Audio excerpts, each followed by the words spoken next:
What happened in Mira Bhayandar area of Mumbai is a chilling reminder of the attack that took place in Pahalgam. Remember how the innocent tourists were asked about their religion and were attacked only because of their religion. The similarities are eerie. In case of the Mira Bhayandar stabbing incident as well, the two security guards were asked if they knew Kalma, and that's when they were stabbed. They were stabbed for no apparent reason except for not knowing the Kalma. We're getting some breaking inputs as well on this big story that we are tracking very closely.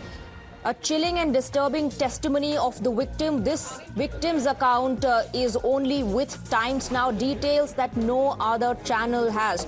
The victim has confirmed the religious angle, the religious targeting, says attacked for my religion. That's claim number one. The victim also went on to say that he was asked to recite the Kalma, was asked about his religion and thereafter was attacked. The victim recounts the horror of that moment when he was attacked. These details exclusively have been accessed by Times Now, part of the victim's statement in which he confirms the religious targeting angle. Let me go across to my colleague Arunil, who is getting us more details. Arunil, these are details that only Times Now has been able to access, where the victim says, and he recounts the horror. He says he was asked about his religion and thereafter he was attacked. He thought he would not survive.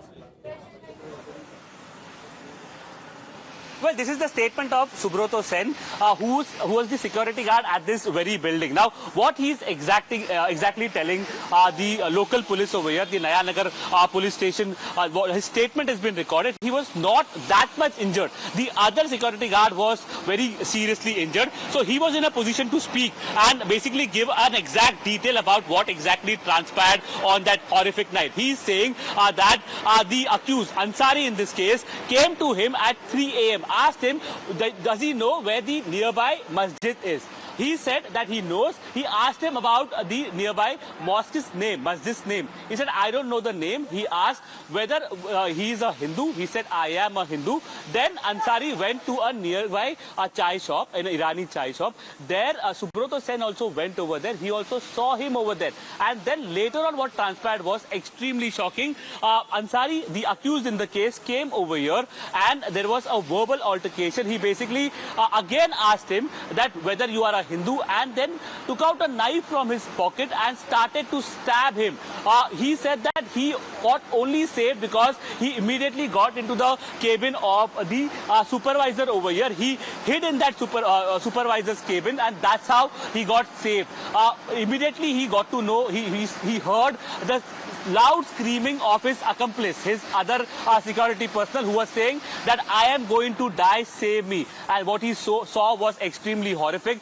In fact, he was brutally stabbed in his stomach as well. Intestines were also out. And the eyewitness that we spoke to at this location also tells us that the two security personnel were then rushed to the nearby hospital. These are now coming to fore. Arunil, do stay on with us. We have more breaking inputs coming in on the broadcast, more details of this white-collar radicalization horror. This is what we've given to understand. Scoop number one, Zubair Ansari, who's the accused in this case, is a science graduate. He lived in the US. He taught chemistry and is suspected of having ISIS connections. There are more details that are emerging on the background of the accused Zubair. My colleague Atul also spoke to Zubair Ansari's neighbors. Let's take a look at that conversation. हम 30 साल से रह रहा हूँ इधर से। वो 1-1.5 साल से भी रहता है। 1-1.5 साल से। हाँ। बातचीत नहीं करते? बातचीत कभी किसी से नहीं करते। फैमिली का कोई अब कभी कोई आता नहीं, कोई जाता नहीं। कोई लेडी आती थी घर पे जो है? वो 2 जनता आती, लेडी आदमी और लेडी, 1-2 आदमी आता था। एक आदमी कभी आता था शाम को, अभी कभी एक आदमी जाता था। और लेडी अंदर था क्या नहीं है तो वो भी पता नहीं। लेकिन आप लोगों से कोई इंटरेक्शन नहीं रखता था? इंटरेक्शन कुछ नहीं है। अच्छा, आप लोगों को पता कभी चला कि इसको अरेस्ट करके लेकर गए? अरे कल शाम को, कल दोपहर में ये बम हो गए जब पता चला। अच्छा, पुलिस आई थी आप लोगों से पूछते? वो बताया, वॉचमैन बताया कि ऐसे बक्के अंदर गया। तो 1 घंटे बाद पुलिस आके पकड़ लिया, कोई फोन खोलना नहीं। ओके, तो आप लोगों से भी कभी कोई चीज़ की मदद नहीं मांगी, कोई चीज़ कभी खाने पीने की? कुछ अपने से कुछ नहीं। ओके, कब आता था कब जाता तो कुछ पता नहीं था, लेकिन क्योंकि 6:30 बजे जाने टाइम देखा बस, इतने बस। Now, why is it being said that this is the chilling reminder or a rerun of the Pahalgam attack? What are the similarities? Let's take a look at this graphics. In Pahalgam, the victims were asked to read Kalma. That's how they were identified. The terrorists identified who their targets were. In Mumbai, the victims were also asked to read kalma. That's one aspect of what happened, the similarity that we are talking about, and why this is being called a rerun of the Pahalgam attack that took place in Jammu and Kashmir. Let's take a look at other details. Those who refused that they could read kalma were targeted, were killed by the terrorists in Pahalgam, and the same happened in this case as well, the Mira Bhayandar horror. When the victims were asked about whether they could read the kalma or not, and when they refused, that's when they were attacked. Those who chanted kalma were spared. Knife attack on security guards just because the security guards could not read the kalma. And that's the reason why. It is based on the similarities that one can see in the Pahalgam attack, and what has happened in Mira Bhayandar is this being called a rerun of Pahalgam, a chilling reminder of what happened in the valley. We have more breaking inputs coming in on the broadcast, and this is the sequence of events. This is a minute-by-minute account of what transpired. The accused, Zubair, initially arrived at the scene and asked for directions to the mosque and then left. We're given to understand he returned a short while later, and this time he asked the guard about his religion and then allegedly asked him to also recite the kalma. When the guard refused, the accused suddenly attacked him with a knife, then entered the security cabin where the other guard was attacked in a similar manner. Actually वो खुद rent पे रह रहा था और हमारा यही office है रियल एस्टेट का, तो मैं सिर्फ उसको, मैं अपनी क्लाइंट को उसका फ्लैट दिखाने गया था, तो 2 बार मेरे से बातचीत हुई थी उससे और बहुत अच्छे से बात कर रहा था। वो एक्चुअली लैपटॉप में लगा हुआ रहता था और वो एक्चुअली ट्यूशन वूशन करता था, तो बस उधर उसका लैपटॉप था और वो एक ही जन घर में रह रहा था। बस मैं फिर फ्लैट दिखाया और फिर मैं चले गया, शॉक में चले गया, क्योंकि वो बंदा ऐसा लग रहा था किसी को हाथ से भी नहीं मार सकता, चाकू से क्या मारेगा। Let's go back to Arunil. Arunil, these of course are accounts of individuals who either met him, are his neighbors, or know him to an extent. But the other breaking inputs that are coming on the broadcast about the minute-by-minute account of what really transpired, just like the attack in Pahalgam, just like it happened in the valley in Mira Bhayandar as well, the accused asked the victims about their religion. When they confirmed that they couldn't read the kalma, that's when suddenly, out of nowhere, he attacks them. But Swati, Maharashtra CM Devendra Fadnavis has also confirmed about this aspect that indeed the accused in this case was radicalized, and that is why the National Investigation Agency, that is the NIA, will be probing the case along with the Maharashtra ATS. So also he mentioned about the aspect that the efforts will also be made to find out whether there are more radicalized people in the society in Maharashtra at least, which is their jurisdiction, and to find out whether any such kind of more lone wolf attacks are going to happen based on religion itself. We mentioned about Pahalgam attack as well. This is in a way linked to it. The investigative agencies also suspect that because after going through the digital evidences that they have collected, be it mobile phone, laptops of this individual, Mr. Ansari, what has been found out is that he indeed was radicalized. He used to watch videos related to the ISS. Whether he was in contact with any of the handlers of the terror organizations, be it Jaish-e-Mohammed or the ISIS, that is yet to be ascertained by the investigative agencies. By the accounts that we have basically spoken to, testimonies that we have gathered, we have spoken to the watchman of the building as well, we have spoken to the neighbors as well. All of them basically say that this is an individual who mostly stayed home. There was a woman in burqa who used to come to his residence, but he never used to speak to anybody. He always said that he was doing work from home. Absolutely. And one individual, in fact, we you heard him mentioned said just that a short while back that the Chief Minister of Maharashtra has also acknowledged that there is a religious angle involved in this. We have that reaction. Let's listen in. Self रॅडिकलायझेशनचे प्रकरण आहे, त्यामुळे याला केवळ काहीतरी आपल्याला जिहाद करायचा आहे आणि जिहाद करायचा म्हणजे इतर धर्मियांना मारायचं आहे, अशा पद्धतीच्या विचाराने पेटून त्यांनी हे कार्य केलेलं आहे. त्याला पकडलेलं आहे. आता ATS आणि NIAची मदत घेऊन या रॅडिकलायझेशनच्या पाठीमागे कोण कोण आहे हे देखील या ठिकाणी शोधण्यात येईल. याचं कुटुंब हे परदेशात आहे, ते अमेरिकेमध्ये आहे.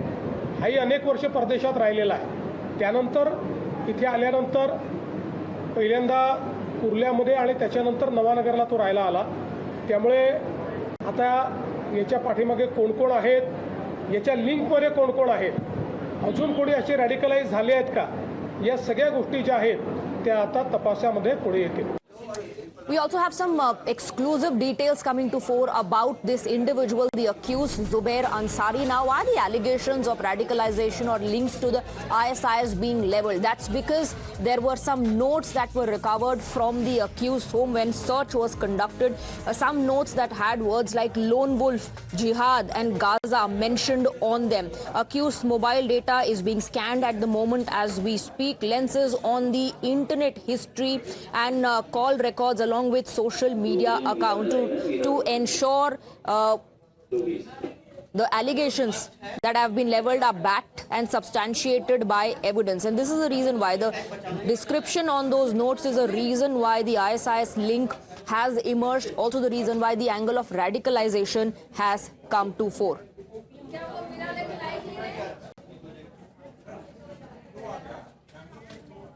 Moving on now, let's shift our focus to the state of West Bengal. Less than 24 hours to go before the polling takes place for phase 2 in the state of West Bengal. And ahead of that, there's a fresh political face-off happening between the BJP and the TMC. And the protagonist in this case is encounter specialist from Uttar Pradesh who has been deployed as a poll observer in West 24 Parganas. Now, no one paid heed, no one took note of this until the IPS officer showed up at the doorstep of TMC leader Jahangir Khan and issued an on-camera warning against any attempt to threaten the voters.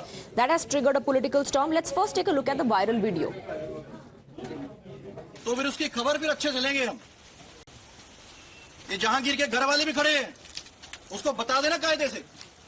ये बार बार जो खबरें आ रही हैं कि उसके लोग धमका रहे हैं, तो फिर अच्छे से खबर लेंगे, फिर बाद में रोना पछताना मत.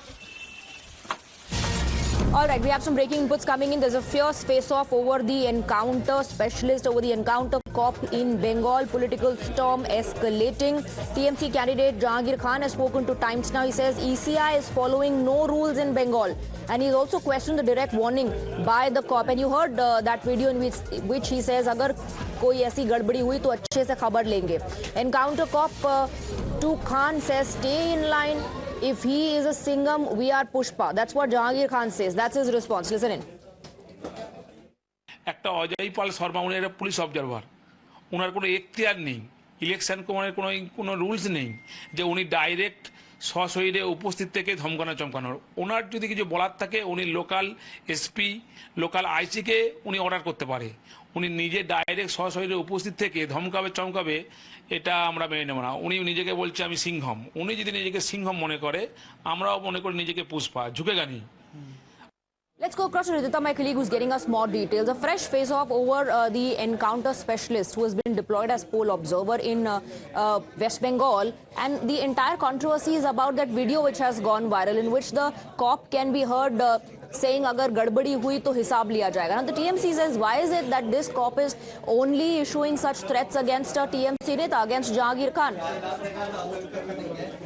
Absolutely, we see the track record of Jahangir Khan in the area, especially of the Diamond Harbour Falta area. Then it has been earlier also mapped in the violence history. Earlier in 2021, in 2019, and also in 2024's municipal election, we have seen that from the same leader, the TMC candidate of Falta, there has been prerogative actions and speeches that have indicative of violence in the area and have also instigated violence.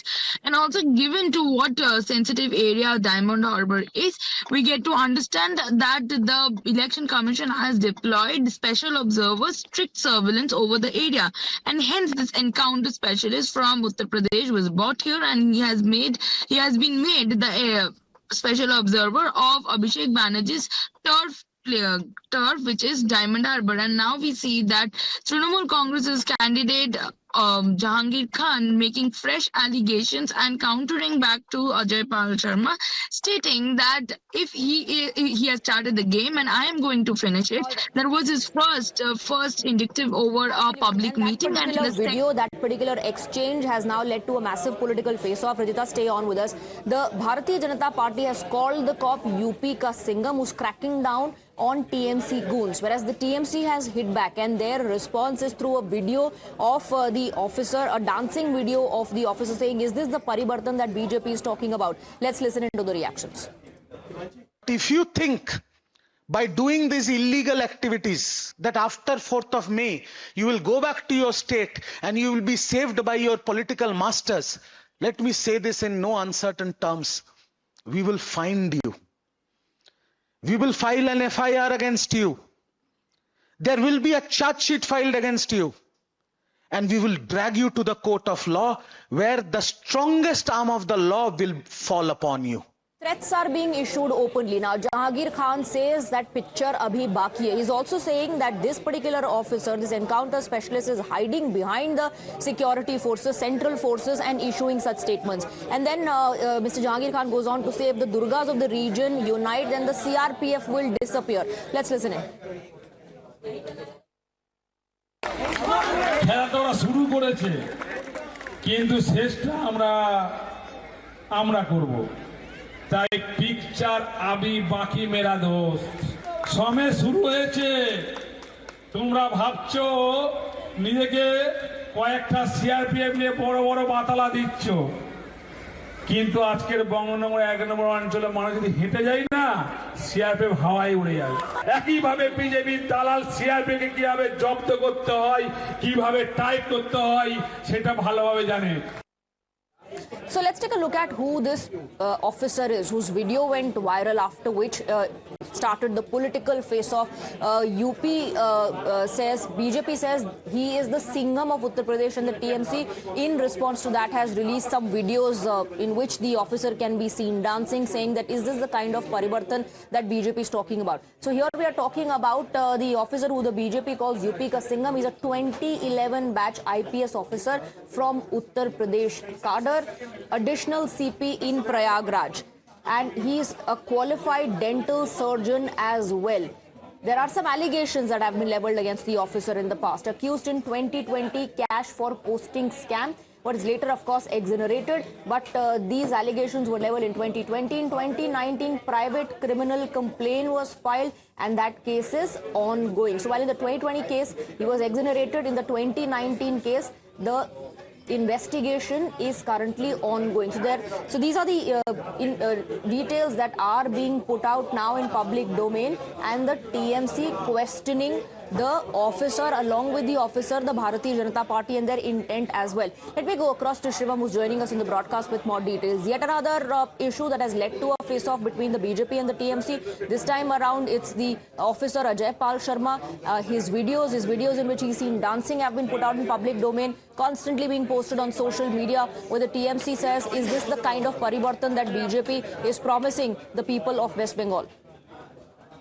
Exactly, Swati. And this entire issue emerged after a video of the IPS that we are talking about, went viral on the social media, where he was at the Falta constituency and was directly referring to Jahangir. Now, who is this Jahangir? He is the candidate who has been given the ticket from the Trinamool Congress to fight on this particular seat. He has been directly referring to his family members, saying that if any such news coming in from their side of creating law and order situation, of creating ruckus comes in, we will make sure that all the culprits are sent to jail. And that is what then he's saying that then you should not cry also. And after that, we are seeing now the personal attacks, the videos being viral, which certain videos which we can't independently verify, but they are being viral. And now the TMC along with the Samajwadi Party is basically questioning that why somebody who has been in UP, who has an image of being close to the UP government, that is the BJP government, what they are saying is being sent to Bengal to create ruckus, to intimidate voters, so that the voters who are in favor of TMC, because this is a strong belt, Diamond Harbour is the area, this is the strong belt of the Trinamool Congress. Abhishek Banerjee comes from Abhishek Banerjee is Lok Sabha MP of this particular seat. So this is a stronghold, and that is what the TMC is saying, that the BJP is sending their personal or their affiliated officers just to create ruckus, just to intimidate voters so that they don't vote for the Trinamool Congress. So what the TMC is saying, that they are targeting the vote bank of Trinamool Congress and intimidating voters. Illegally, they are raiding the homes of the candidates and also the people associated with the candidates. All right, Shivam, do stay on with us. Let's take a look at the operational record of Ajay Pal Sharma. And these are the details that are in public domain now. As far as encounters are concerned, his entire career till now, he's carried out 500 encounters. As per the report available, 15 accused have been killed in such encounters, 500 total encounters. As far as the encounter strike rate is concerned, he's carried out 136 encounters in just 22 months. So this is the operational record of Ajay Pal Sharma, whose viral video saying agar gadbadi hui to hisab liya jayega has led to a massive political face-off. The TMC has questioned why is it that the officer was only seen threatening the TMC leaders. Will he dare issue such warnings and threats to BJP leaders as well? Thank you, Shivam, for getting us the details. We are moving on now. We have some breaking inputs coming in on the broadcast. We are given to understand that the Federation of Indian Airlines has written to the Ministry of Civil Aviation and has requested urgent support for ATF pricing to continue. So the FI has flagged ATF price crisis amid the West Asia war.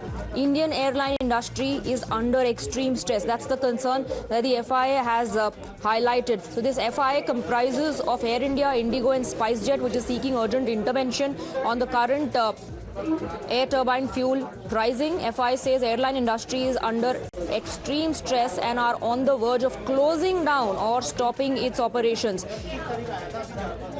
Let's go across to Shafali, who's getting us more details. Shafali, the FIA wants government's urgent attention and intervention. They're saying that the airline industry is under extreme stress. What's concerning is that they are saying that there is a risk of shutdown.